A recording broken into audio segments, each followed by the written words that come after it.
پہلا جو سوال ہے وہ محمد سہیل صاحب کا ممبئی سے ہے. وہ یہ کہتے ہیں کہ میری بیوی کی میری والدہ سے پٹتی نہیں ہے, ہمیشہ دونوں کے بیچ نوک جھونک رہتی ہے, جس کے چلتے میں پریشان ہوں, میری رہنمائی کریں. تو مفتی صاحب یہ جو سوال آپ نے سنا سہیل صاحب کا ممبئی سے, کوئی نئی بات نہیں ہے. ساس بہو کی نوک جھونک تو صدیوں سے ہم دیکھتے آتے ہیں کہ ہوتی ہے, اور یہ ایک سوشل پرابلم میں سمجھتا ہوں اس کو, کہ یہ مذہبی پرابلم نہیں ہے, یعنی یہ صرف مسلمانوں کی پرابلم نہیں ہے, یہ ایک سوشل پرابلم ہے, یعنی یہ غیر مسلمانوں میں بھی پائی جاتی ہے ساس بہو کی نوک جھونک. اچھا کبھی کبھی یہ دیکھا جاتا ہے کہ اس میں اگر وجوہات ہم تلاشیں تو ساس میں اور بہو میں بنتی کیوں نہیں ہے, کیونکہ ایک بہو اپنا گھر چھوڑ کر آ رہی ہے, ایک ماحول کا فرق ہوتا ہے کہ وہ کسی اور ماحول سے آ رہی ہے, اور یہاں پر ساس نے اپنا ایک ماحول بنا رکھا ہے, یعنی زمانے سے وہ اپنا ایک نظام چلا رہی ہے اپنے گھر میں. تو بہو آ کے اپنے گھر کا ماحول یہاں پر ایک سیٹل کرنا چاہتی ہے تو وہ ساس کو پرابلم ہوتی ہے. کبھی یہ دیکھا جاتا ہے کہ امید زیادہ لگا لیتے ہیں ایک دوسرے سے, کبھی ساس جو ہے وہ بہو سے زیادہ امید لگاتی ہے کہ بہو میری بھی خدمت کرے, بہو جو ہے وہ میری سیوا کرے, میرا کہنا مانے, میں جیسا بتا رہی ہوں ویسا چلے, لیکن بہو اس کے خلاف چلتی ہے. تو یہاں بھی پرابلم کبھی کبھی آ جاتی ہے, اور وہاں بہو بھی امید لگاتی ہے کہ بھئی میری ساس ہے مجھے زیادہ توجہ دے گی. اگر 2-3 بہو ہیں تو کبھی ایسا بھی ہوتا ہے کہ وہ کسی اور کو زیادہ توجہ دیتی ہے, یا کوئی خاص بہو ساس کی کوئی اور ہوتی ہے, دوسرے کو نظر انداز کرتی ہیں, جان بوجھ کر کمیاں اس میں نکالتی ہیں, کام زیادہ اس پہ دیتی ہیں. اور کبھی یہ دیکھا جاتا ہے کہ ایڈجسٹمنٹ پرابلم ہوتی ہے, یعنی بہو جو ہے وہ ایڈجسٹ نہیں کر پاتی ساس کے ساتھ, اور دوسری طرف ساس جو ہے وہ بہو کے ساتھ ایڈجسٹ نہیں کر پاتی. یہ تو کچھ وجوہات ہیں, لیکن اب ان کے سوال جو آپ نے سنا, کیا رہنمائی کریں گے آپ سہیل صاحب کی, کیا کرنا چاہیے؟ بسم اللہ والحمد للہ والصلاۃ علی نبی اللہ. یہ ایک بہت اہم ٹاپک ہے اور ایک بہت بڑا پلیٹ فارم ہے, اور مجھے یہ محسوس ہوتا ہے کہ کئی ایسے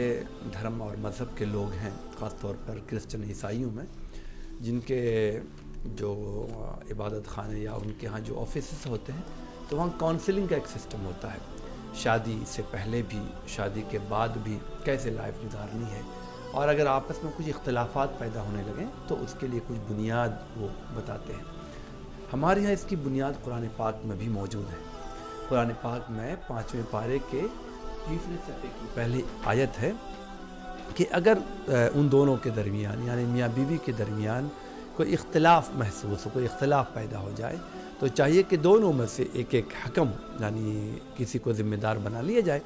اور ان دونوں کی باتوں کو سنے سمجھے اور اس کو سولو کرنے کے لیے ایک بہتر کونسلنگ کرے. اور یہ بھی کہا گیا کہ اگر وہ اصلاح کی کوشش کرتے ہیں تو اللہ رب العزت کی توفیق ان کے ساتھ ہوتی ہے. تو لیکن ہم پورے سماج میں یہ دیکھتے ہیں کہ ہمارے یہاں اس چیز کی بہت کمی پائی جاتی ہے, اور پورے اجتماعی طور پر سسٹمیٹک تو یہ نظام نہیں ہے. ہم اپنے تہذیب ٹی وی کے ناظرین کے ذریعے ہم درخواست بھی کرتے ہیں کہ جس طریقے سے اپنے یہاں مسجد مدرسوں کا بہت ساری چیزوں کا ایک سسٹم ایک نظام ہے, اس طرح کا بھی سسٹم ڈیولپ کرنا چاہیے کہ سمجھدار لوگوں کو رکھا جائے. اس میں ضروری نہیں کہ عالم مفتی, بلکہ سمجھدار لوگوں کی ایک ٹیم چند لوگوں کی ہو, اور اگر کہیں پر اس طرح کی پرابلم آئے تو اس کو سولو کرنے کی کوشش کریں.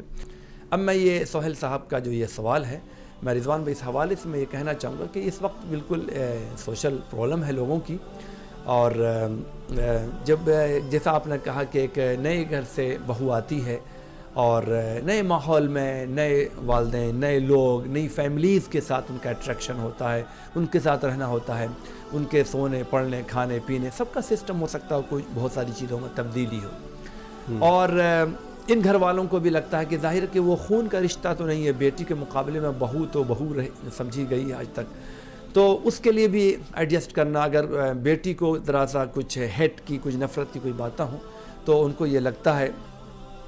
کچھ ہیٹ کی باتیں اگر ہوں تو ان کو یہ لگتا ہے کہ یہ تو بیٹی کی انسلٹ ہو گئی, تو ماں وہاں پہ تھوڑا سا بیٹی کی طرف چلی جاتی ہے, اگرچہ وہ تھوڑا صحیح ٹریک پہ نہ ہو, عدل کا دامن انصاف کا دامن چھوٹ جاتا ہے. تو ان سب پہلوؤں پہ ہم سب کے لیے ضروری ہے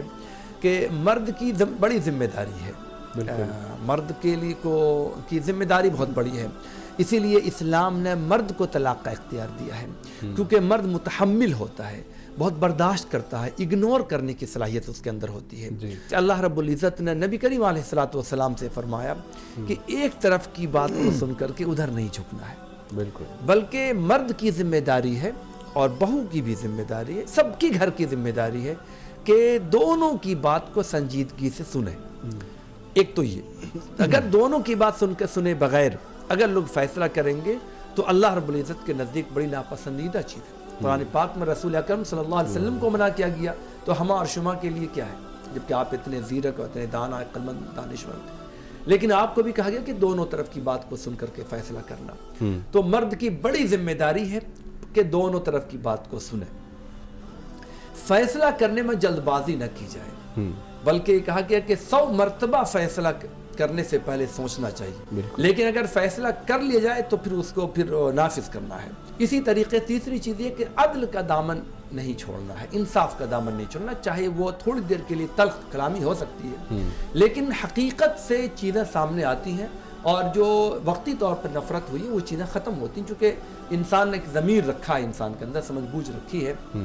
اس لیے ایسے وقت میں مرد کو چاہیے کہ تھوڑا سا, اچھا ہم نے یہ دیکھا کہ فوری طور پہ جو کوئی فیصلہ کر لیتے ہیں تو غلط فیصلے ہو جاتے ہیں. لیکن اگر وہی کچھ آدھا گھنٹہ, 1 گھنٹہ, 2 دن, 5 دن, 1 ہفتہ اگر ڈیلے کیا جائے تو وہ چیزیں پھر اگنورینس میں چلی جاتی ہیں, تو زندگی ایک سنبھل جاتی ہے. ایسا لگتا ہے جیسے رکا ہوا پانی پھر وہ بہہ پڑا ہے, اور پھر زندگی ایک اپنی چلتی اتھل پتھل تو ہے ہی سمندر میں. تو اتھل پتھل تو زندگی ازدواجی زندگی میں ہے ہی, لیکن پھر بھی وہ رواں ہو جاتی ہے زندگی. تو ہمیں اس بات کی بھرپور کوشش کرنی چاہیے.